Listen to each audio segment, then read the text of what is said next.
Good evening everybody. कल वाली class में हमने P&L एप्रोप्रिएशन अकाउंट का फॉर्मेट डिस्कस कर लिया था। पार्टनरशिप का मीनिंग क्या होता है, उसके फीचर्स क्या होते हैं, ये भी डिस्कशन हमारा हो चुका था। आज वाली क्लास में हमको एक P&L एप्रोप्रिएशन अकाउंट का कॉम्प्रिहेंसिव क्वेश्चन करना है, जिसके थ्रू हमें P&L एप्रोप्रिएशन अकाउंट के ऑलमोस्ट सारे कंसेप्ट समझ में आ जाए। लेकिन उससे पहले हमें ये समझना है कि एप्रोप्रिएशन और चार्ज इन दोनों वर्ड्स में क्या डिफरेंस होता है। तो कहानी की शुरुआत आज की यहीं से करते हैं, एप्रोप्रिएशन वर्सेस चार्ज। अब देखिए, समझिएगा मेरी बात को ध्यान से। हमने जितने भी 11th में टर्म्स पढ़े हैं, कैरेज आउटवर्ड, सैलरीज, रेंट, ये सारे के सारे आइटम्स जो थे वो चार्जेस थे, जिनको हम एक्सपेंसेस भी बोलते हैं। अब चाहे वो डायरेक्ट एक्सपेंसेस हो या फिर इनडायरेक्ट एक्सपेंसेस हो, ये सारे के सारे जो एक्सपेंसेस थे ये चार्जेस थे। एक्चुअली चार्जेस का मतलब ये है कि आपके पास पैसा है या नहीं है, ये सारे के सारे आइटम्स आपको आउटसाइडर्स को देने होते थे, इसीलिए आप इनको अवॉइड नहीं कर सकते। सपोज अगर आपके पास प्रॉफिट नहीं बच रहा है तो क्या आप इन आइटम्स को नहीं पे करेंगे? क्या बिल्कुल इनका पेमेंट करना पड़ेगा। अब देखिए, कई बार ऐसा होता था कि जब हम P&L अकाउंट की शुरुआत करते थे तो यहां पे लिखते थे बाय ग्रॉस प्रॉफिट, सपोज 20,000। उसके बाद यहां पे सारे एक्सपेंसेस लिखते चले जाते थे और एक्सपेंसेस का टोटल आ गया सपोज 80,000। तो हम यहां लिख देते थे बाय नेट लॉस। ऐसा हम 11th में किया करते थे। नेट लॉस आ गया 60,000 रुपए। तो क्या हमने 20,000 रुपए के प्रॉफिट की वजह से इन 80,000 एक्सपेंसेस को रिकॉर्ड नहीं किया? क्या हमने बिल्कुल रिकॉर्ड किया। हमने इस बात की परवाह नहीं की कि हमारे पास जब प्रॉफिट 20,000 रुपए है तो हम ये 80,000 रुपए का खर्चा कैसे करेंगे। याद रखिएगा, हम इनको ड्यू बेसिस पे रिकॉर्ड करने की बात कर रहे हैं, कैश के आउटफ्लो की बात नहीं कर रहे हैं फिलहाल। लेकिन आपको इतनी बात समझ में आनी चाहिए कि जो ये 20,000 रुपए का प्रॉफिट है, भले इन सारे एक्सपेंसेस को मीट करने के लिए सफिशिएंट नहीं है, उनके बावजूद भी हमें सारे खर्चे ड्यू बेसिस पे रिकॉर्ड करने पड़ेंगे और कैश अवेलेबल है तो उनका पेमेंट भी करना पड़ेगा। तो मेरे ख्याल से आपको चार्जेस वर्ड का मतलब तो समझ में आ गया होगा। अब बात करते हैं एप्रोप्रिएशन की, और जो कुछ स्टूडेंट्स ने मुझसे डाउट पूछा है कल वाली क्लास में, वो डाउट भी इसी बात से समझ में आ जाएगा अगर हम इस एप्रोप्रिएशन का मीनिंग अच्छे से समझने की कोशिश करेंगे। अब एप्रोप्रिएशन का मतलब होता है डिस्ट्रीब्यूशन ऑफ प्रॉफिट। ये मैंने कल वाली क्लास में भी आपको बताया था। और डिस्ट्रीब्यूशन ऑफ प्रॉफिट जो है वो किसी भी फॉर्म में हो सकता है। इंटरेस्ट ऑन कैपिटल के फॉर्म में, सैलरी के फॉर्म में, सैलरी मतलब पार्टनर सैलरी, और कमीशन के फॉर्म में भी। अगेन कमीशन मतलब पार्टनर्स कमीशन। इन तीनों आइटम्स को देने के बाद अगर कुछ बच जाएगा तो उसे डिविजिबल प्रॉफिट के फॉर्म में बांटा जा सकता है। पर हमें एक बात भूलनी नहीं है कि हम इनको जो भी दे रहे हैं, interest on capital, salary, commission या फिर डिविजिबल प्रॉफिट, ये सारी चीजें हम दे रहे हैं पार्टनर्स को। और अगर हम पार्टनर्स को दे रहे हैं तो ये एप्रोप्रिएशन ऑफ प्रॉफिट है। एप्रोप्रिएशन ऑफ प्रॉफिट मतलब प्रॉफिट का डिस्ट्रीब्यूशन, और डिस्ट्रीब्यूशन के लिए प्रॉफिट का होना जरूरी है। यही सबसे खास बात है। मतलब अगर हमारे पास प्रॉफिट नहीं है तो हम उसका डिस्ट्रीब्यूशन नहीं कर सकते हैं। अब मैं आपको P&L एप्रोप्रिएशन का एक छोटा सा एग्जांपल देता हूं और समझाने की कोशिश करता हूं कि मैं क्या बोलना चाहता हूं। सपोज हम ये P&L एप्रोप्रिएशन अकाउंट जैसा कल हमने सीखा है, जिसकी शुरुआत नेट प्रॉफिट से होती है, यहां लिखा हमने बाय नेट प्रॉफिट और अमाउंट लिखा सपोज 30,000। 30,000 रुपए हमारे पास नेट प्रॉफिट है। सारे चार्जेस हमने पे कर दिए हैं। उसके बाद नेट प्रॉफिट आया 30,000 रुपए, और इस नेट प्रॉफिट से हमें पार्टनर्स को interest on capital, salary, commission का पेमेंट करना है, और जो बचेगा उसे डिविजिबल प्रॉफिट के फॉर्म में बांटना है। लेकिन जब हम इंटरेस्ट ऑन कैपिटल देने जाते हैं तो interest on capital ABC, suppose 3 partners हैं, तो इन तीनों का इंटरेस्ट ऑन कैपिटल का टोटल हो रहा है 48,000 रुपीज, 48,000 रुपए, जबकि हमारे पास प्रॉफिट केवल 30,000 रुपए है। तो क्या हम इंटरेस्ट ऑन कैपिटल का पूरा पेमेंट कर सकते हैं? नहीं कर सकते हैं। तो क्या इंटरेस्ट ऑन कैपिटल कैसे भी करके हमको पे करना पड़ेगा क्या? यही डिफरेंस है चार्ज और एप्रोप्रिएशन में। चार्जेस हमको हर हाल में पेमेंट करना होता है उनका, लेकिन एप्रोप्रिएशन के केस में अगर हमारे पास प्रॉफिट नहीं है या फिर इनसफिशिएंट है तो हमारे पास जितना प्रॉफिट अवेलेबल है उसी में से मैनेज करना पड़ेगा। बहुत सारे स्टूडेंट्स का ये डाउट आया था मेरे पास कि सर सर यहाँ पे तो कल जो आपने क्वेश्चन लिखा था उसमें प्रॉफिट काफ़ी ज़्यादा था, इंटरेस्ट दे दिया, सैलरी दे दी, कमीशन दे दी, उसके बाद डिविजिबल प्रॉफिट के लिए पैसा बच गया तो हमने उसको डिस्ट्रीब्यूट भी कर दिया। लेकिन ऐसा भी तो हो सकता है कि पैसा खत्म हो जाए। तो देखिए 30,000 रुपए में से यहाँ पे समझ में आ रहा है कि 48,000 का अप्रोप्रिएशन पॉसिबल नहीं है। तो इसीलिए ये चीज क्लियर है कि इंटरेस्ट ऑन कैपिटल उन्हें पूरा नहीं दिया जा सकता है, क्योंकि फर्म के पास अवेलेबल नेट प्रॉफिट ही 30,000 रुपए है। अब ऐसे केस में हमने पहले इंटरेस्ट ऑन कैपिटल लिया। सपोज यहाँ पे बीज सैलरी भी है, केवल बी को सैलरी मिलती है 10,000 रुपए और सी का कमीशन भी है, टू सीज कमीशन 12,000 रुपए। कुल मिला के देखा जाए तो 48 प्लस 12 60 और 10,000 70,000 रुपए के टोटल अप्रोप्रिएशन है।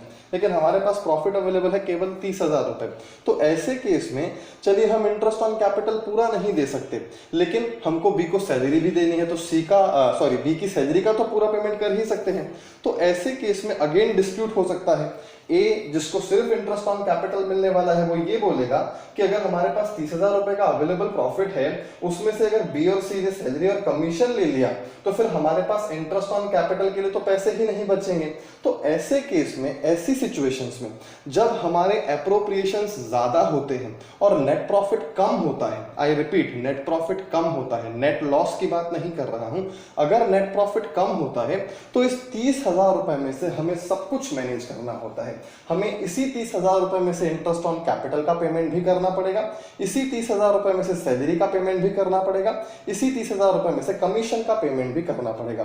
तो ये चीज तो क्लियर हो गई कि किसी को भी पूरा अमाउंट नहीं मिलेगा, लेकिन कितना कितना मिलेगा वो चैप्टर 2 में हम कवर करेंगे। उसका नाम है स्पेशल सिचुएशंस इन पार्टनरशिप। ये एक स्पेशल सिचुएशन है जब हमारा नेट प्रॉफिट हमारे एप्रोप्रिएशन से भी कम है।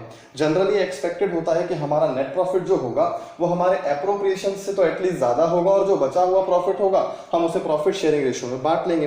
लेकिन यहाँ पे ऐसी स्थिति है कि हमारा नेट प्रॉफिट हमारे एप्रोप्रिएशन से कम है, और अगर कम है तो ऐसे केस में जितना भी प्रॉफिट अवेलेबल है इसी प्रॉफिट में से हमें सारे एप्रोप्रिएशंस को मैनेज करना पड़ेगा और डिविजिबल प्रॉफिट नहीं बांटा जाएगा, प्रॉफिट शेयरिंग रेशियो की बात ही नहीं होगी। हालांकि ये सारी चीजें हम चैप्टर नंबर 2 में अच्छे से समझेंगे, उनके न्यूमेरिकल्स भी करेंगे, लेकिन बहुत सारे स्टूडेंट्स ने डाउट पूछा था इसलिए मैंने इसको एड्रेस कर दिया। फिलहाल हमको क्या समझना है? फिलहाल हमको समझना है चार्जेस और एप्रोप्रिएशंस का मीनिंग।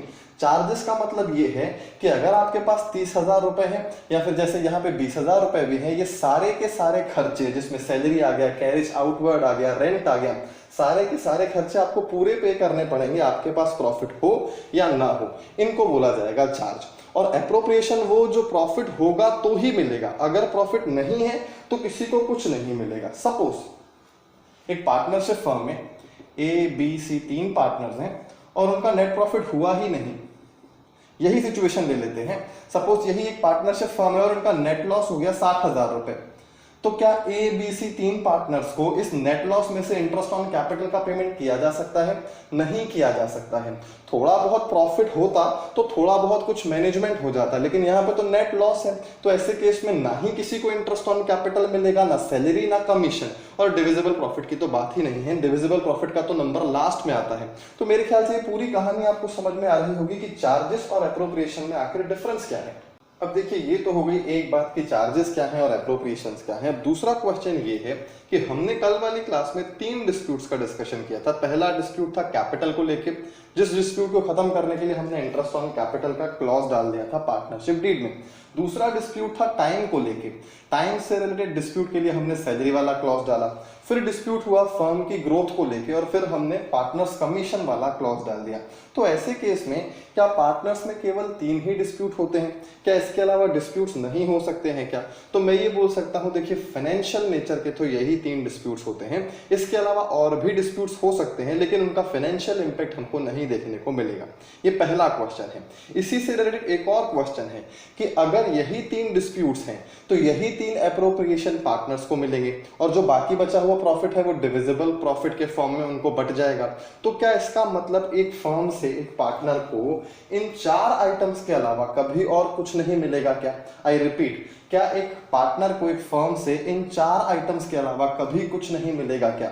तो ध्यान रखिएगा, एक पार्टनर से ये एक्सपेक्टेड होता है कि वो फर्म में कैपिटल लगाए। एक पार्टनर से ये एक्सपेक्टेड होता है कि वो फर्म में अपना टाइम दे, क्योंकि मालिक है तो टाइम तो देगा ही देगा, मालिक है तो पैसे तो लगाएगा ही लगाएगा। मैंडेटरी कंडीशन नहीं है पार्टनरशिप डीड की, लेकिन ये एक्सपेक्टेड है पार्टनर से कि वो पैसा लगाए, वो टाइम लगाए और फर्म की ग्रोथ के लिए सोचे और फर्म की ग्रोथ के लिए डिसीजन ले। तो इसीलिए यही 3 ऐसे डिस्प्यूट्स हैं जिनसे फाइनेंशियल नेचर के डिस्प्यूट्स हैं, जिनकी वजह से ये क्लॉजेस पार्टनरशिप डीड में डाले जाते हैं। लेकिन इसके अलावा भी पार्टनर्स को फर्म से पेमेंट्स मिल सकते हैं। अब हम उन पेमेंट्स की बात करते हैं जो पार्टनर्स को फर्म से मिलेंगे तो, लेकिन वो एप्रोप्रिएशंस नहीं है, वो भी चार्जेस हैं। क्योंकि इस बात को भी समझना बहुत जरूरी है। हमने डिस्प्यूट्स की तो बात कर ली, लेकिन जब हम डिस्प्यूट्स की बात करते हैं तो बहुत सारे स्टूडेंट्स को ये लगने लग जाता है कि एक पार्टनर को एक फर्म से ये 4 आइटम से मिल सकते हैं, इसके अलावा कुछ भी नहीं मिल सकता है। तो ऐसा बिल्कुल नहीं है। ये 4 आइटम्स जो मिल रहे हैं उसमें से एक तो डिविजिबल प्रॉफिट है, उनके प्रॉफिट शेयरिंग रेशियो में प्रॉफिट का बांटना। बाकी 3 पेमेंट्स मिल रहे हैं पार्टनरशिप डीड के अकॉर्डिंग, क्योंकि कोई ना कोई डिस्प्यूट से बचने के लिए हमने ये क्लॉजेस पार्टनरशिप डीड में डाले हैं। लेकिन इसके अलावा भी पार्टनर्स को फर्म से पेमेंट मिल सकता है। Interest on capital, salary, commission, ये 3 आइटम्स मिल रहे हैं तो ये तो एप्रोप्रिएशन ऑफ प्रॉफिट हो गए। लेकिन इसके अलावा अगर पार्टनर को कुछ भी फर्म से मिल रहा है तो उसे चार्ज अगेंस्ट प्रॉफिट माना जाएगा। तो हम एक बार उनका डिस्कशन भी कर लेते हैं और फिर एक ओवरऑल कॉम्प्रिहेंसिव क्वेश्चन डिस्कस करते हैं, सॉल्व करते हैं। तो सारी चीजें अब तक की आपको समझ में आ जाएंगी। पहले इस डिस्कशन को हटाता हूं और उन चार्जेस की बात करते हैं। अब देखिए, अब जो एग्जांपल मैं ले रहा हूं उससे मैं आपको एप्रोप्रिएशंस और चार्जेस के बीच में पार्टनर्स के एंगल से डिफरेंस समझाने की कोशिश करता हूं। क्योंकि देखिए, हमको तो पार्टनरशिप में P&L एप्रोप्रिएशन अकाउंट एग्जाम में बनाने के लिए आएगा, लेकिन हमको ये पता होना चाहिए कि अगर हम पार्टनर को कुछ पेमेंट कर रहे हैं, वो एप्रोप्रिएशन है अगर, तो वो P&L एप्रोप्रिएशन अकाउंट में जाएगा। अगर हम पार्टनर को कोई ऐसा पेमेंट कर रहे हैं जो एप्रोप्रिएशन नहीं है, तो उस अमाउंट को P&L एप्रोप्रिएशन अकाउंट में जगह नहीं मिलेगी, वो चार्ज माना जाएगा, वो P&L अकाउंट में जाना चाहिए, क्योंकि P&L अकाउंट में ही सारे चार्जेस जाते हैं। तो ये चार्जेस हैं क्या और एप्रोप्रिएशंस हैं क्या, इनको फिर से एक बार पार्टनर्स के एंगल से समझने की कोशिश करते हैं। सपोज 3 पार्टनर्स हैं, ए, बी और सी। ए ने फर्म में इन्वेस्ट किए 2 लाख रुपए, बी ने इन्वेस्ट किए 1 लाख रुपए, सी ने भी इन्वेस्ट किए 1 लाख रुपए। तीनों ने एक नया बिजनेस चालू किया। अब ऐसे केस में इनके पास बिजनेस को कैरी करने के लिए सफिशिएंट स्पेस नहीं था। जो जगह पे ये काम कर रहे थे उससे ज्यादा जगह की जरूरत थी। तो ए के पास एक्स्ट्रा बिल्डिंग पड़ी हुई है एक। अब सपोज ये ए की बिल्डिंग है और फर्म ने प्रपोज किया है कि हमें जो एक्स्ट्रा स्पेस की जरूरत है वो हम ए की बिल्डिंग को यूज करके पूरा कर सकते हैं। तो ऐसे केस में ए ने बोला कि मैं एज अ पार्टनर कैपिटल तो इन्वेस्ट कर चुका हूं और अगर अब मैं अपनी बिल्डिंग को किराए पे देता हूं फर्म को, तो ऐसे केस में अगर फर्म मुझे किराया देगी तो क्या उसे आप लोग एप्रोप्रिएशन मानेंगे? क्योंकि अगर आप उसे भी एप्रोप्रिएशन मानेंगे तो मतलब यह है कि अगर किसी साल में प्रॉफिट नहीं हुआ तो मुझे इस बिल्डिंग का किराया भी नहीं मिलेगा। तो ऐसे केस में जो पार्टनर को उसकी बिल्डिंग के लिए या उसे किसी और प्रॉपर्टी के लिए रेंट मिलता है वो कभी भी एप्रोप्रिएशन नहीं होता, वो हमेशा चार्ज होता है। हमने एप्रोप्रिएशन में कौन कौन से 3 आइटम्स पढ़े हैं? इंटरेस्ट ऑन कैपिटल, सैलरी और कमीशन। और वापस एक बार लॉजिक इसका एक्सप्लेन करूंगा कि क्यों ये 3 ही ऐसे आइटम्स हैं जो एप्रोप्रिएशन हैं और ये जो रेंट है ये चार्ज है। इसके अलावा सपोज जो फर्म है उसे और पैसों की जरूरत है। अब बी के पास 1 लाख रुपए की कैपिटल थी, उसने पूरा पैसा इन्वेस्ट कर दिया। सी के पास भी 1 लाख रुपए की कैपिटल थी, उसने भी इन्वेस्ट कर दिया। ए ने ऑलरेडी 2 लाख रुपए फर्म में इन्वेस्ट किए हैं। अब एक्स्ट्रा पैसों की जरूरत है तो बी और सी ने ए से बोला कि देखो तुमने भले 2 लाख रुपए लगाए हैं एज कैपिटल, लेकिन फर्म को और पैसों की जरूरत है और वो पैसे तुम्हारे पास अवेलेबल हैं। तो ऐसे केस में तुम एक्स्ट्रा जो अमाउंट तुम्हारे पास अवेलेबल है वो एडवांस दे सकते हो फर्म को।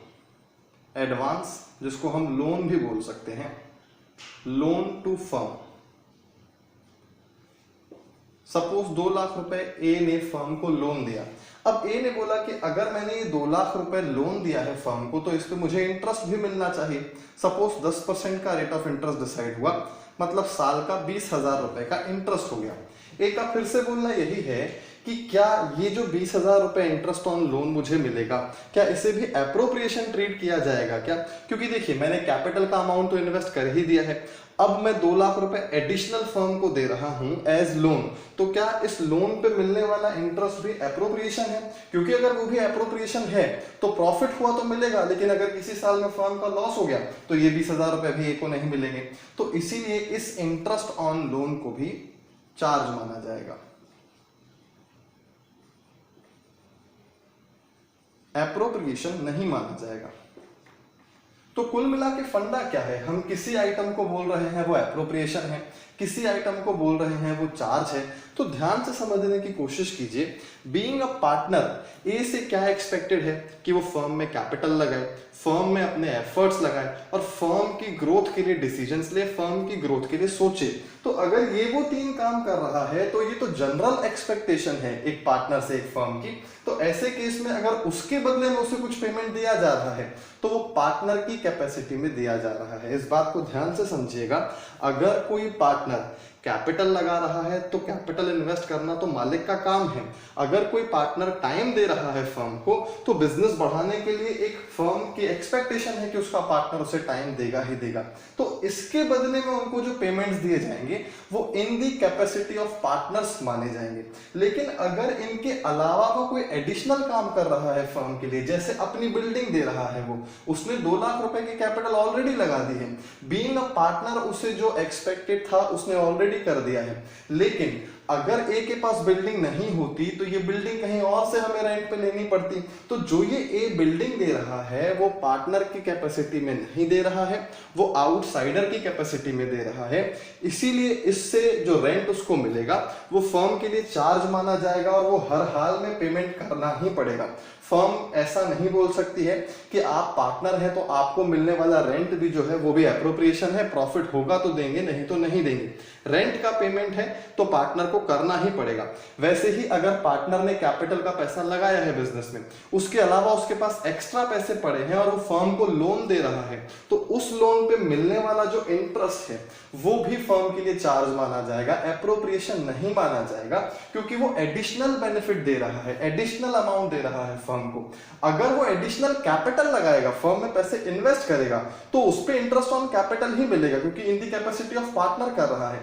लेकिन अगर वो लोन दे रहा है तो वो इन दी कैपेसिटी ऑफ आउटसाइडर वो लोन दे रहा है, तो उस पे मिलने वाला जो इंटरेस्ट होगा वो हमेशा चार्ज माना जाएगा, एप्रोप्रिएशन नहीं माना जाएगा। तो बहुत सिंपल सी बात है।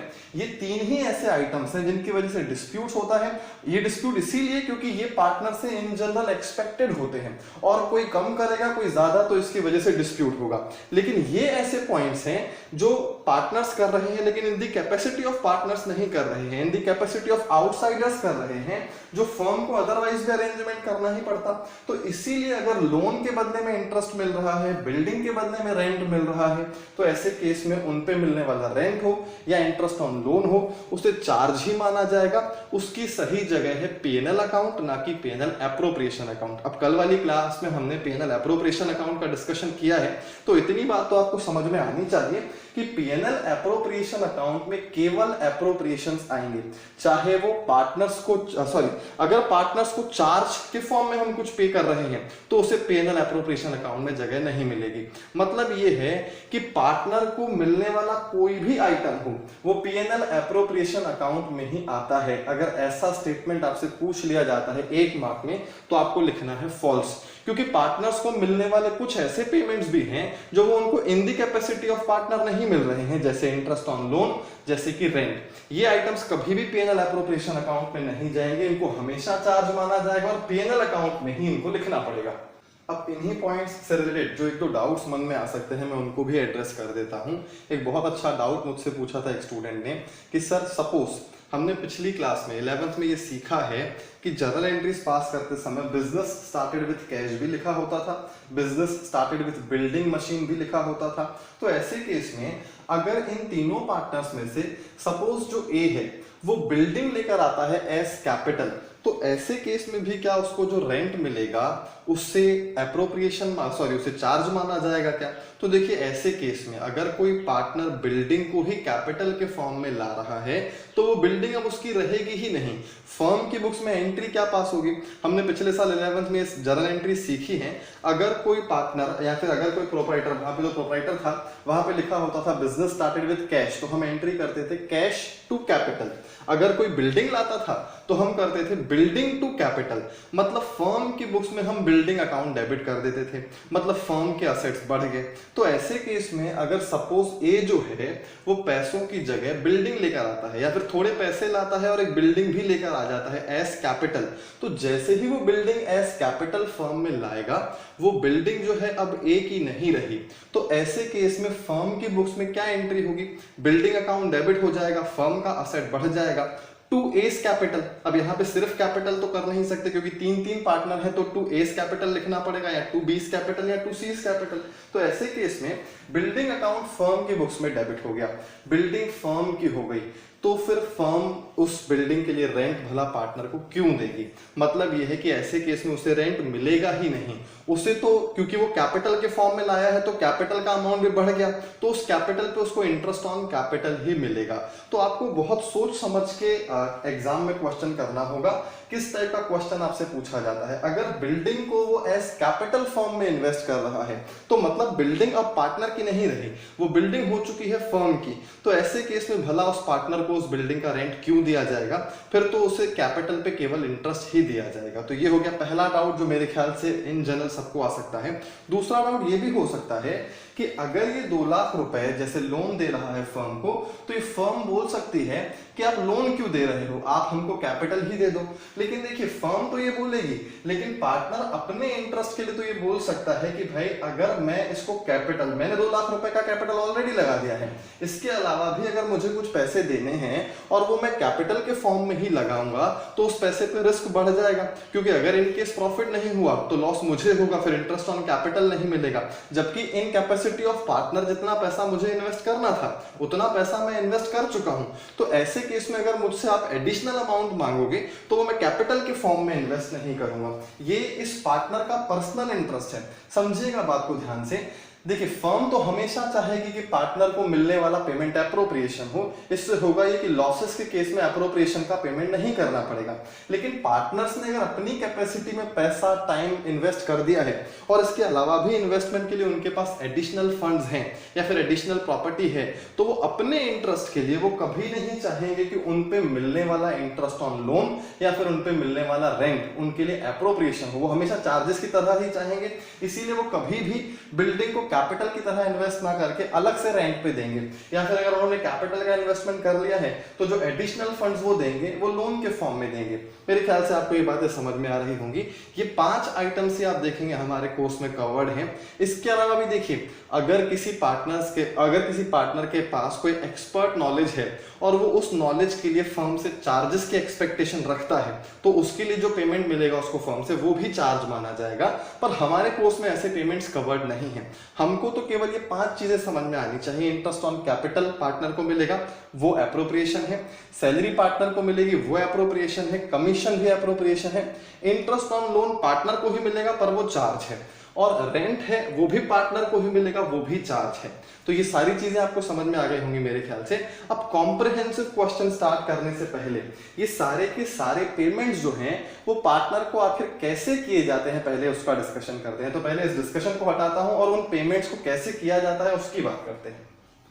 अब देखिए अब हम इस पॉइंट पे डिस्कशन करते हैं कि जो हम एप्रोप्रिएशन या फिर चार्जेस पार्टनर को दे रहे हैं उनका पेमेंट कैसे होता है। क्योंकि हमने अभी तक खर्चों की एंट्री कुछ इस प्रकार से की है।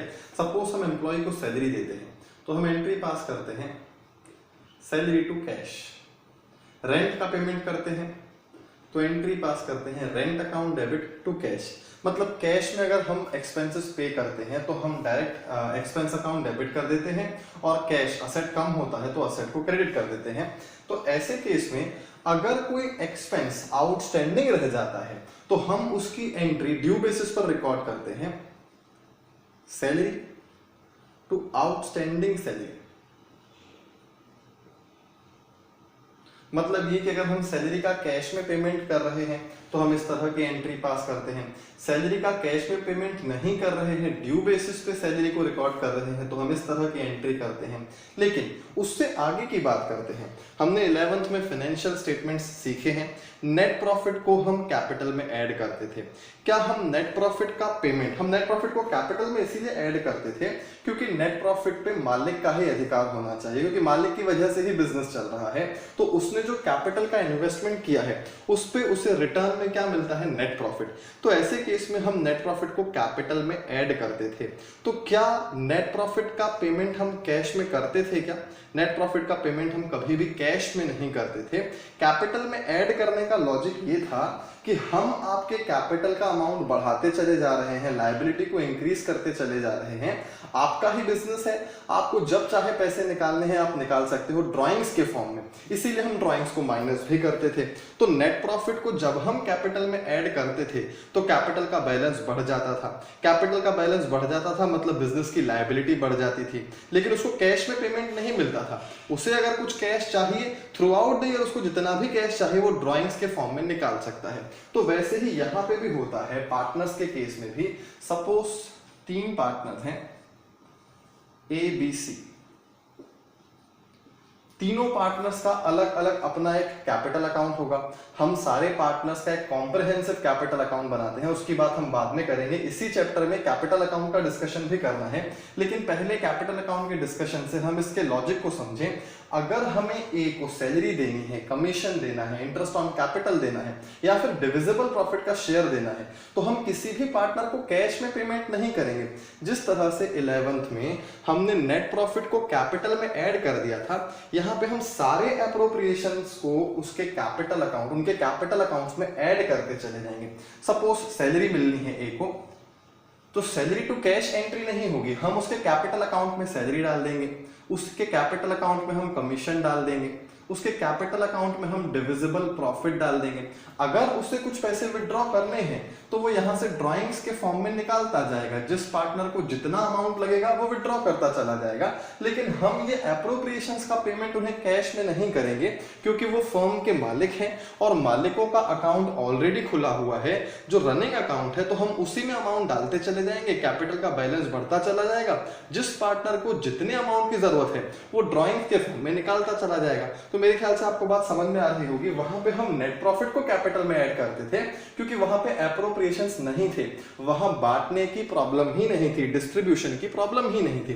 पार्टनरशिप है, लोग ज्यादा हैं तो डिस्ट्रीब्यूशन की प्रॉब्लम है, लेकिन हम डिस्ट्रीब्यूट तो प्रॉफिट को ही कर रहे हैं ना। तो ऐसे केस में डिस्ट्रीब्यूशन की अगर प्रॉब्लम सॉल्व हो गई है तो इसका मतलब ये नहीं है कि हम सारे के सारे अमाउंट्स उनको कैश में पे करना चालू कर देंगे। ये जितनी बातें मैं बोल रहा हूं ये न्यूमेरिकल एंगल से तो काम की है ही सही, ये थ्योरेटिकल एंगल से भी काम की है। एक एक वर्ड, एक एक मार्क के क्वेश्चंस पूछ लिए जाते हैं ऐसे पॉइंट्स में। तो आपको ये ध्यान रखना है कि डिविजिबल प्रॉफिट हो, सैलरी हो, कमीशन हो या फिर इंटरेस्ट ऑन कैपिटल हो, ये सारे के सारे आइटम्स हम इंडिविजुअल पार्टनर्स के कैपिटल अकाउंट में क्रेडिट करते चले जाते हैं और क्रेडिट करने से उनके कैपिटल का बैलेंस बढ़ता चला जाता है। ए को सैलरी मिलेगी, उसका कैपिटल और बढ़ जाएगा। ए को कमीशन मिलेगा, उसका कैपिटल और बढ़ जाएगा। इंटरेस्ट ऑन कैपिटल मिलेगा तो कैपिटल बढ़ेगा, डिविजिबल प्रॉफिट मिलेगा तो कैपिटल बढ़ेगा। अगर वो पैसे ड्रॉ करेगा, ड्रॉइंग्स की वजह से उसके कैपिटल का बैलेंस कम हो जाएगा। ऐसा ही हर पार्टनर के साथ होगा। तो मेरे ख्याल से ये बात आपको समझ में आ रही है। लेकिन ध्यान रखने वाली बात ये है कि पार्टनर के कैपिटल अकाउंट में हमको केवल वो अमाउंट्स डालने चाहिए जो उनको इन दी कैपेसिटी ऑफ पार्टनर मिल रहे हैं। मतलब इंटरेस्ट ऑन कैपिटल, कमीशन और सैलरी। जैसा हमने अभी अभी डिस्कस किया कि इंटरेस्ट ऑन लोन जो है वो एक चार्ज है, वो एक एप्रोप्रिएशन नहीं है। तो अगर वो चार्ज है तो वो कभी भी एक कैपिटल अकाउंट में नहीं जा सकता। तो इसको याद रखने की जरूरत नहीं पड़ेगी, बहुत सिंपल है। जितनी चीजें पीएनएल एप्रोप्रिएशन अकाउंट में जाएंगी वो सारी की सारी एप्रोप्रिएशन हैं, वही उनके कैपिटल अकाउंट में भी जाएंगी। अगर कोई ऐसा आइटम है जैसे पार्टनर को रेंट दे रहे हैं तो रेंट हम चाहे तो कैश में दे सकते हैं, और अगर रेंट कैश में नहीं दे रहे हैं तो rent to out outstanding rent ही करना पड़ेगा। रेंट को हम उसके कैपिटल अकाउंट में नहीं डाल सकते क्योंकि वो पार्टनर को पार्टनर की कैपेसिटी में मिल ही नहीं रहा है। तो दोनों का लॉजिक बिल्कुल सेम है। जो चीजें पीएनएल एप्रोप्रिएशन में जा रही हैं वो पार्टनर्स को उनकी कैपेसिटी में ही मिल रही हैं, तो उन्हीं अमाउंट्स को पार्टनर कैपिटल अकाउंट में भी डाला जाएगा। जो अमाउंट पीएनएल एप्रोप्रिएशन अकाउंट में नहीं जा रहे हैं, जो आइटम्स जैसे कि रेंट हो गया, इंटरेस्ट ऑन लोन हो गया, वो ऐसे अमाउंट्स हैं जो उनको पार्टनर की कैपेसिटी में नहीं मिल रहे हैं। तो अगर वो उनको पार्टनर की कैपेसिटी में नहीं मिल रहे हैं, आउटसाइडर की कैपेसिटी में मिल रहे हैं, तो फिर उनके कैपिटल अकाउंट में वो अमाउंट ऐड नहीं किए जाएंगे। मतलब अगर पार्टनर को हमने टाइम पे रेंट का पेमेंट नहीं किया, अगर रेंट का पेमेंट कर रहे हैं तो रेंट टू कैश एंट्री कर देंगे, पर अगर रेंट का पेमेंट नहीं कर रहे हैं तो रेंट को कैपिटल में ऐड नहीं करेंगे। रेंट टू आउटस्टैंडिंग रेंट जैसा सबके लिए वैसा पार्टनर के लिए भी, क्योंकि वहां पे वो पार्टनर की कैपेसिटी में रेंट ले ही नहीं रहा है, वो आउटसाइडर की कैपेसिटी में रेंट ले रहा है। ये छोटी छोटी बातें हैं समझने के लिए। देखिए न्यूमेरिकल एंगल से जब हम प्रैक्टिस करना चालू करेंगे बहुत सिंपल लगेगा। मैं चाहता हूं लॉजिकली सारी चीजें पहले से पता हो ताकि थ्योरेटिकल एंगल से भी आप तैयार होते जाएं कि किस चीज का ट्रीटमेंट क्या है और वो क्यों है। तो मेरे ख्याल से अब तक की सारी बातें आपको समझ में आ गई होंगी कि पीएनएल एप्रोप्रिएशन अकाउंट में केवल एप्रोप्रिएशंस आएंगे। भले पार्टनर को कोई ऐसा पेमेंट मिल रहा है जो पार्टनर को मिल रहा है पर वो एप्रोप्रिएशन नहीं है, तो उसे पीएनएल एप्रोप्रिएशन अकाउंट में जगह नहीं मिलेगी, उसे पीएनएल अकाउंट में ले जाना होगा। वैसे ही अगर कोई एप्रोप्रिएशन के अलावा हम पेमेंट कर रहे हैं पार्टनर को, तो वो उसके कैपिटल अकाउंट में कभी नहीं जाएगा, उसकी एंट्री सेपरेट पास करनी पड़ेगी। कैपिटल अकाउंट में केवल वो आइटम्स जाएंगे वो एप्रोप्रिएशन नेचर के होने चाहिए। चार्जेस नेचर के आइटम जो हैं वो कभी भी कैपिटल अकाउंट में नहीं जाने चाहिए। तो यहां तक का डिस्कशन मेरे ख्याल से क्लियर होगा। अब हम करते हैं कॉम्प्रिहेंसिव क्वेश्चन, जिससे आपको यहां तक की सारी बातें एक न्यूमेरिकल एग्जांपल के थ्रू समझ में आ जाएंगी। तो पहले डिस्कशन को हटाता हूं, न्यूमेरिकल क्वेश्चन पे आते हैं।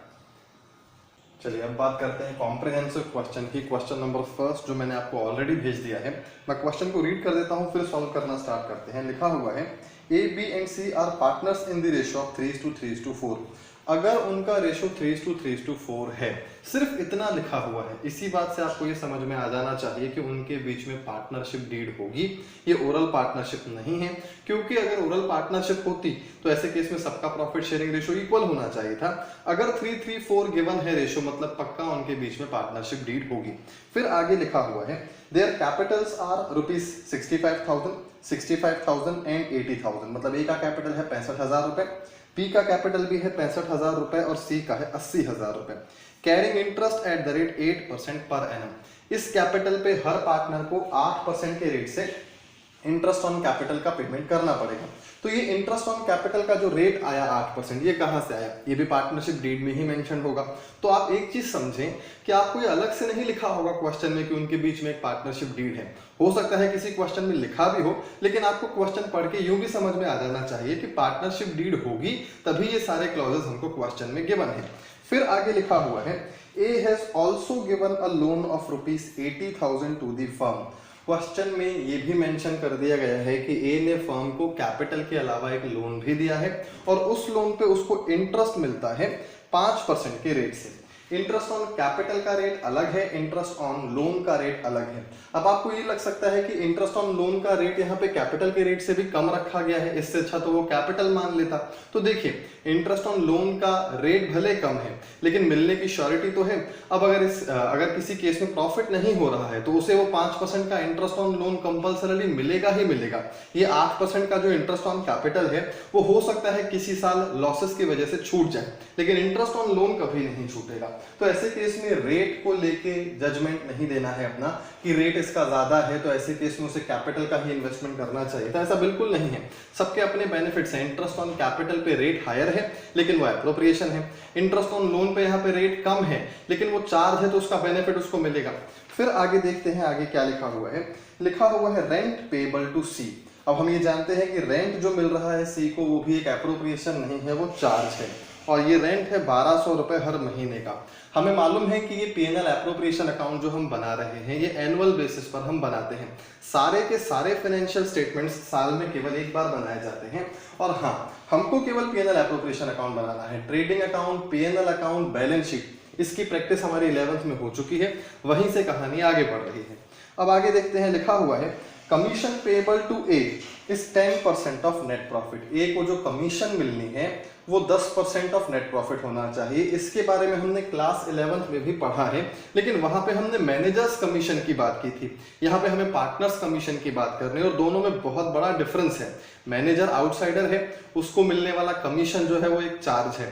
पार्टनर एक इनसाइडर है, उसको अगर कमीशन मिल रहा है फर्म से तो वो एक एप्रोप्रिएशन ऑफ प्रॉफिट है। इस बात का ध्यान रखना है क्योंकि कैलकुलेशन अकॉर्डिंगली चेंज हो जाएगा। फिर आगे देखते हैं, उसके बाद लिखा हुआ है बीज सैलरी ₹12,000 और ये सैलरी जो है अगर नहीं लिखा हुआ है कि मंथली है कि क्वार्टरली है या फिर एनुअल है तो हमेशा हमें उसको एनुअल ही मानना होगा। अपने मन से हम पर मंथ या फिर पर क्वार्टर नहीं मान सकते हैं, हमें हमेशा अपने मन से पर एनम ही मानना होगा। मतलब ये 12,000 रुपए एज इट इज हमको पीएनएल एप्रोप्रिएशन अकाउंट में लिख देना है। फिर देखिए क्या लिखा हुआ है, prepare PNL appropriation account assuming profit before above items। profit before above items। एक चीज ध्यान रखिएगा कि ये सिर्फ इस चैप्टर के लिए नहीं बोल रहा हूं, पूरी क्लास 12 के लिए बोल रहा हूं कि आपको जो क्वेश्चन में प्रॉफिट दिया जा रहा है वो नेट प्रॉफिट है कि ग्रॉस प्रॉफिट है, कि ना ही वो नेट प्रॉफिट है, ना ग्रॉस प्रॉफिट है, ना डिविजिबल प्रॉफिट है। आपको ये बात समझ में आनी चाहिए। यहाँ पे लिखा हुआ है प्रॉफिट बिफोर अबव आइटम्स। अब ये क्या होता है profit before above items? Profit before above items का मतलब है कि जितने भी ऊपर आइटम लिखे हुए हैं उनका एडजस्टमेंट अभी तक नहीं हुआ है, उनके एडजस्टमेंट से पहले का प्रॉफिट है 90,000 रुपए। देखिए लिखा हुआ है prepare PNL appropriation account assuming profit before above items is ₹90,000। ये 90,000 रुपए जो प्रॉफिट है ये बिफोर अबव आइटम्स है। तो क्या ये नेट प्रॉफिट हुआ क्या? The answer is no. हम किसी भी प्रॉफिट को नेट प्रॉफिट नहीं मान सकते हैं। नेट प्रॉफिट की अपनी एक क्वालिटी है, उस क्वालिटी को अगर आप समझ जाएंगे तो बहुत टेक्निकल क्वेश्चंस भी आपसे बहुत इजीली बनेंगे। नेट प्रॉफिट की क्वालिटी ये है कि नेट प्रॉफिट कैलकुलेट करते समय सारे के सारे चार्जेस माइनस हो जाने चाहिए और एक भी एप्रोप्रिएशन माइनस नहीं होना चाहिए, तभी अगर हम प्रॉफिट को देखेंगे तो वो नेट प्रॉफिट माना जाएगा। मतलब अगर हम बात करें नेट प्रॉफिट की तो सारे चार्जेस माइनस हो चुके होंगे पर एक भी एप्रोप्रिएशन माइनस नहीं हुआ होगा। तो यहाँ पे लिखा हुआ है कि जो 90,000 रुपए का अमाउंट है ये before all the above items है, मतलब एक भी आइटम अभी तक माइनस नहीं हुआ है। तो एप्रोप्रिएशन माइनस नहीं हुए हैं तो अच्छी बात है, लेकिन यहां से अभी तक चार्जेस भी तो माइनस नहीं हुए हैं। कौन से चार्जेस माइनस नहीं हुए हैं? रेंट अपने आप में एक चार्ज है, इंटरेस्ट ऑन लोन भी अपने आप में एक चार्ज है। क्या ये दोनों चार्जेस इस 90,000 रुपए में से माइनस हो चुके हैं क्या? नहीं हुए हैं। तो अगर ये दोनों चार्जेस 90,000 रुपए में से माइनस नहीं हुए हैं तो ऐसे केस में हम कैसे बोल सकते हैं कि ये 90,000 रुपए का जो प्रॉफिट है ये हमारा नेट प्रॉफिट है? जब तक सारे चार्जेस माइनस नहीं हो जाते तब तक हम नेट प्रॉफिट तक नहीं पहुंचेंगे और जब तक नेट प्रॉफिट तक नहीं पहुंचेंगे तब तक पीएनएल एप्रोप्रिएशन अकाउंट शुरू नहीं हो सकता। तो सबसे पहले हमें वर्किंग नोट में फर्म का करेक्ट नेट प्रॉफिट निकालना होगा। बहुत सारे स्टूडेंट तो शुरुआत में ही गलती कर देते हैं, यहां पे लिखते हैं बाय नेट प्रॉफिट और 90,000 लिख के कहानी की शुरुआत कर देते हैं, लेकिन ऐसा नहीं करना है क्योंकि अगर आप 90,000 यहां लिखोगे तो ये 90,000 बिफोर अबव आइटम्स है जिसमें से इंटरेस्ट ऑन लोन माइनस नहीं हुआ, जिसमें से रेंट का अमाउंट माइनस नहीं हुआ। तो ये जो चार्जेस हैं पहले ये हम माइनस कर ले, लेकिन ये हमको यहाँ पे माइनस नहीं करने हैं। इसके लिए वर्किंग नोट बनाना होगा। आपको कभी भी यहाँ पे अगर क्वेश्चन स्टार्ट करना है तो नेट प्रॉफिट से ही करना है, भले क्वेश्चन में नेट प्रॉफिट गिवन हो या ना हो। अगर गिवन है तो आप डायरेक्ट स्टार्ट कीजिए, अगर गिवन नहीं है तो आप वर्किंग नोट में नेट प्रॉफिट निकाल लीजिए, या वर्किंग नोट में निकाल सकते हैं या फिर इंटरनली भी कैलकुलेट कर सकते हैं ब्रैकेट में शो करके। पर यहाँ पे चूंकि 2 आइटम है और हमारा पहला ही क्वेश्चन है, जब हम प्रैक्टिस करेंगे जल्दी जल्दी क्वेश्चन सॉल्व करेंगे तो भले हम यहाँ पे ब्रैकेट में शो कर देंगे, लेकिन प्रेजेंटेशन के एंगल से अगर हम वर्किंग नोट बनाते हैं तो पहला वर्किंग नोट होगा कैलकुलेशन ऑफ नेट प्रॉफिट। अब इस कैलकुलेशन के लिए सबसे पहले हम लेंगे profit before above items. Profit before above items में इसीलिए बोल रहा हूं क्योंकि क्वेश्चन में भी प्रॉफिट बिफोर अबव आइटम्स ही लिखा हुआ है। वैसे तो यहाँ पे क्या लिखा होना चाहिए मैं बताऊंगा आपको। प्रॉफिट बिफोर अबव आइटम्स, अब इसमें से कौन से ऐसे आइटम्स हैं जो माइनस नहीं हुए हैं? चार्जेस जो अभी हमने बात की, रेंट माइनस नहीं हुआ है, इंटरेस्ट ऑन लोन माइनस नहीं हुआ है, माइनस तो कमीशन भी नहीं हुआ, माइनस तो सैलरी भी नहीं हुई, कुछ भी माइनस नहीं हुआ। लेकिन ये कमीशन सैलरी ऐसे आइटम्स हैं जो एप्रोप्रिएशन है, वो एप्रोप्रिएशन है तो वो यहाँ आएंगे तो वो तो माइनस हो ही जाएंगे, लेकिन चार्जेस यहाँ आ नहीं सकते। तो चार्जेस को फिर हम कब माइनस करेंगे? अगर हमने 90,000 रुपए से क्वेश्चन चालू कर लिया और 90,000 को नेट प्रॉफिट मानने लग जाएंगे तो फिर चार्जेस को माइनस कब किया जाएगा? ये चार्जेस पीएनएल अकाउंट में ही माइनस हो जाने चाहिए।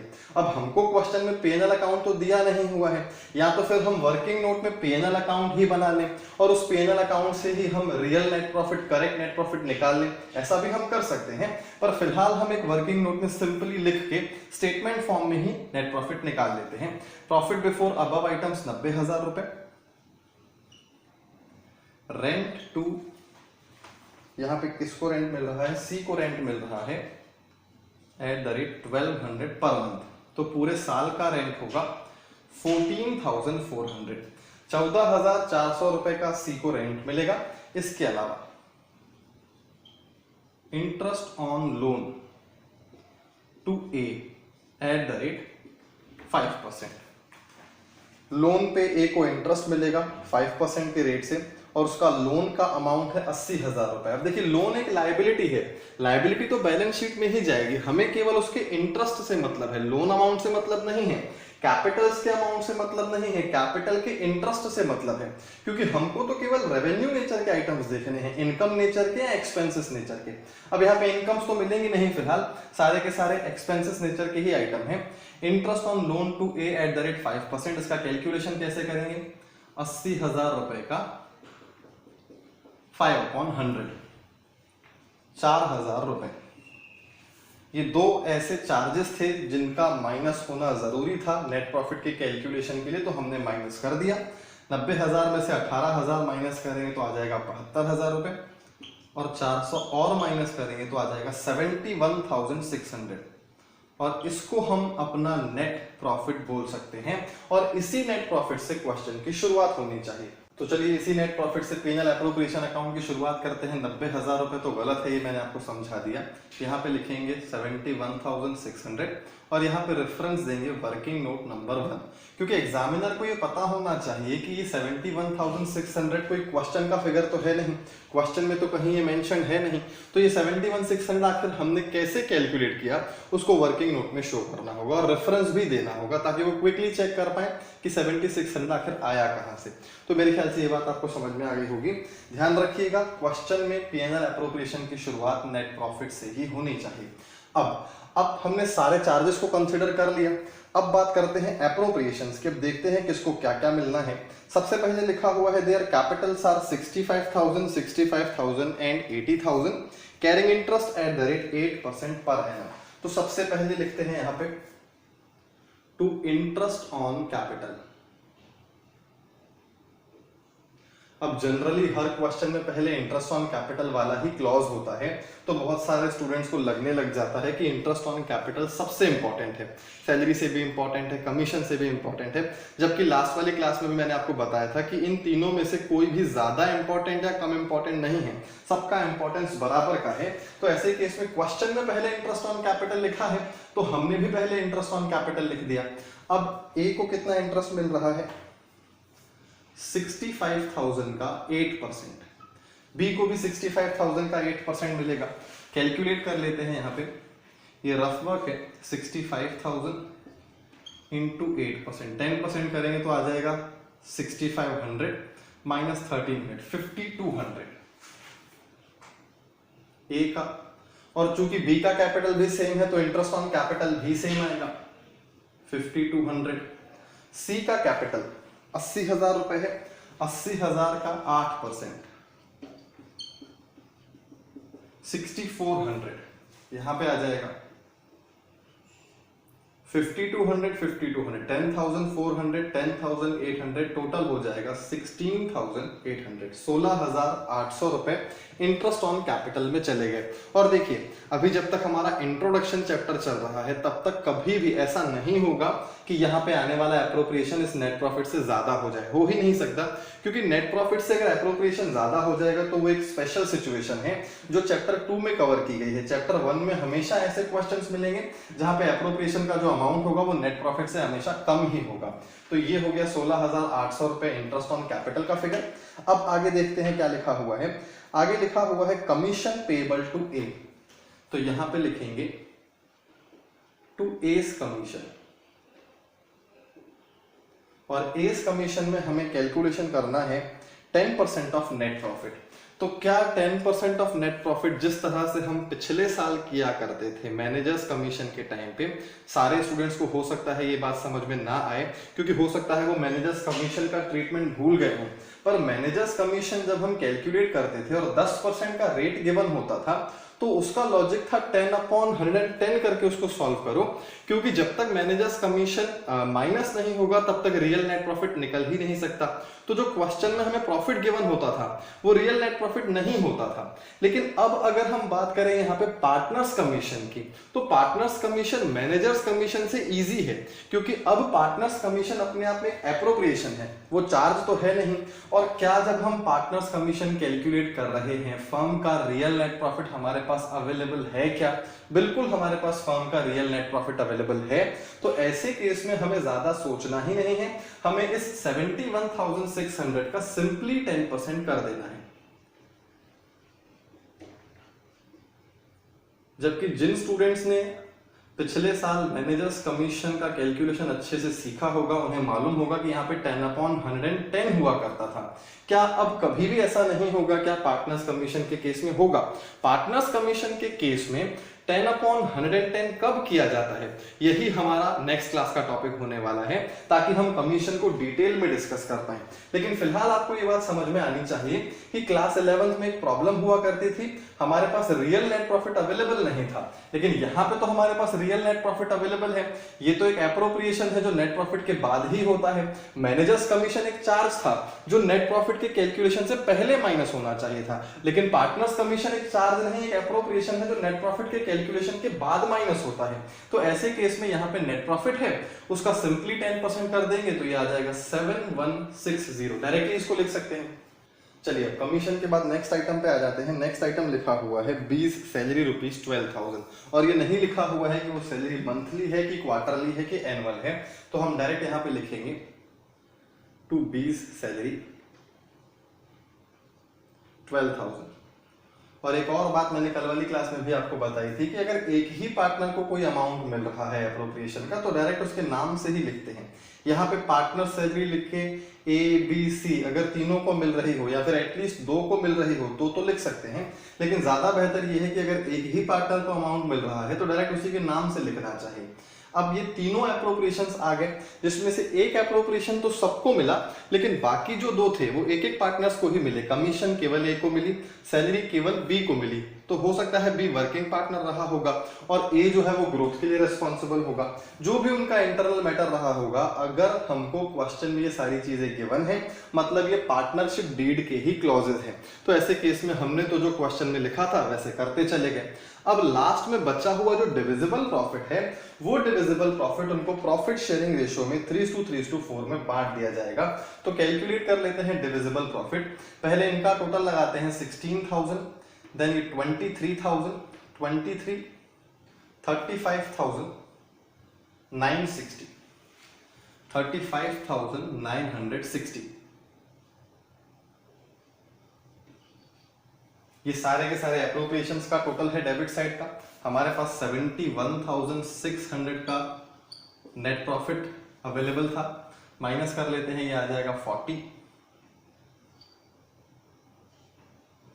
35,640, 35,640 रुपए आ गया हमारा डिविजिबल प्रॉफिट, जिसको हम यहां लिखेंगे टू डिविजिबल प्रॉफिट।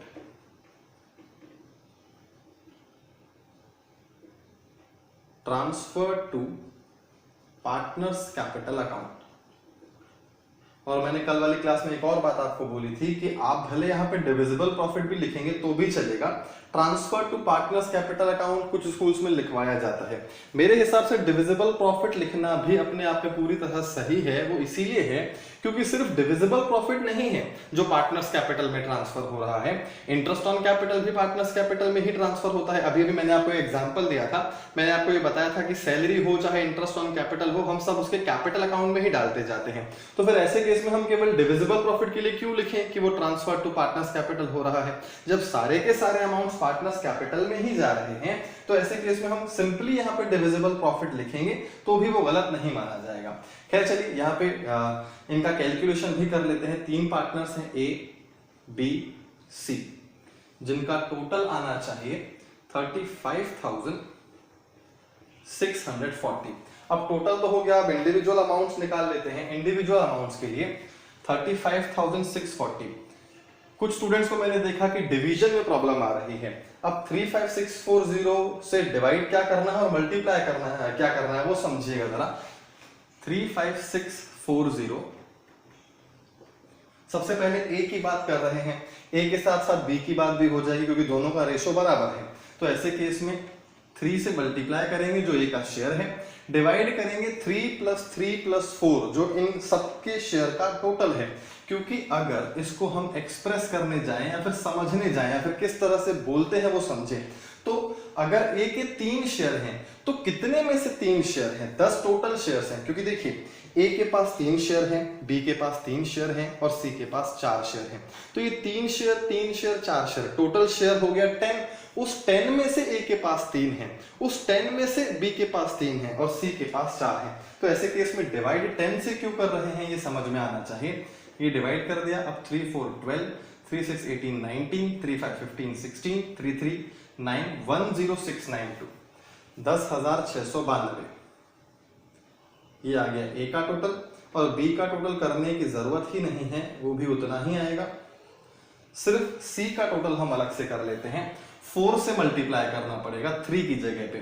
तो अब 3564 को 4 से मल्टीप्लाई करते हैं, 4 4 16,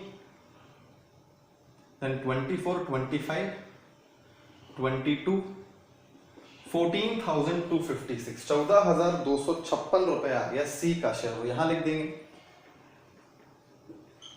और फिर एक बार इन सब का टोटल करेंगे कि ये 35640 आ रहा है कि नहीं, क्योंकि अगर डिस्ट्रीब्यूशन में कोई मिस्टेक हुई होगी तो वो यहां से जरूर पता चल जाएगी। 10,000 10,000 20,000, 20 और 14 34,000, 34,000 35,200, 35,400, 35,580, 35,584, 35,590, 35,640। बिल्कुल ठीक है ये टोटल, मतलब कहीं ना कहीं हमारा कैलकुलेशन सही है। और अब दोनों साइड का टोटल कर देंगे, 71,600 यहां भी आएगा और 71,600 यहां भी आएगा। इस तरह से क्वेश्चन नंबर फर्स्ट हमारा कंप्लीट हो गया। ये क्वेश्चन हमने देखा जाए तो थोड़ा सा जल्दी लिया है, पहले छोटे छोटे बहुत सारे क्वेश्चंस करते, फिर ये कॉम्प्रहेंसिव क्वेश्चन लेते तो ज्यादा हम कॉन्फिडेंस फील कर पाते ऐसे क्वेश्चंस में। लेकिन कोई प्रॉब्लम नहीं है क्योंकि डिस्कशन हमारा हो चुका था हर पॉइंट को लेके, तो मेरे ख्याल से एक ही क्वेश्चन से हमने सारी बातें समझ ली। अब आप इसको अगर प्रॉपरली नोट करेंगे अपनी कॉपी में तो कमीशन का कैलकुलेशन, इंटरेस्ट ऑन कैपिटल का कैलकुलेशन, चार्जेस का क्या मीनिंग है और किस तरह से उसका कैलकुलेशन किया जाता है और क्यों वर्किंग नोट हम बना रहे हैं, यहाँ पे चार्जेस क्यों नहीं लिख रहे हैं, ये सारी बातें मैंने आपको आज वाली क्लास में बता दी हैं। तो एक बार आप इस सॉल्यूशन को नोट कर लीजिए, फिर आज की क्लास को अपन कंक्लूड करते हैं। अब देखिए आज वाली एक ही क्लास में हमने काफी सारी बातें कर ली। Interest on capital, salary, partners commission, इनको हम एप्रोप्रिएशन क्यों बोलते हैं, रेंट को और इंटरेस्ट ऑन लोन को हम चार्ज क्यों बोलते हैं, इन दोनों के ट्रीटमेंट में क्या डिफरेंस है, एप्रोप्रिएशन और चार्जेस में क्या डिफरेंस है, किस तरह से एप्रोप्रिएशन जो है वो कैश में पे नहीं होते हैं, पार्टनर्स कैपिटल अकाउंट में ट्रांसफर होते हैं। वैसे ही चार्जेस जो होते हैं वो ना तो पेनल एप्रोप्रिएशन अकाउंट में जाते हैं ना ही पार्टनर्स कैपिटल अकाउंट में जाते हैं। ये सारी बातें आज वाली क्लास में हमने कर ली हैं। तो अगर आज वाली क्लास में आपको कोई प्रॉब्लम हुई हो तो क्लास के बाद शेयर कीजिएगा, और अगर आपको सारी चीजें समझ में आ भी गई हैं तो भी आप मुझे बताइएगा कि आपको आज वाली क्लास कैसी लगी। और फिर ये न्यूमेरिकल क्वेश्चन में भी अगर आपको कोई डाउट हो तो आप पूछ सकते हैं। आगे की कहानी कल वाली क्लास में कंटिन्यू करेंगे। आज वाली क्लास के लिए इतना ही। Thank you so much.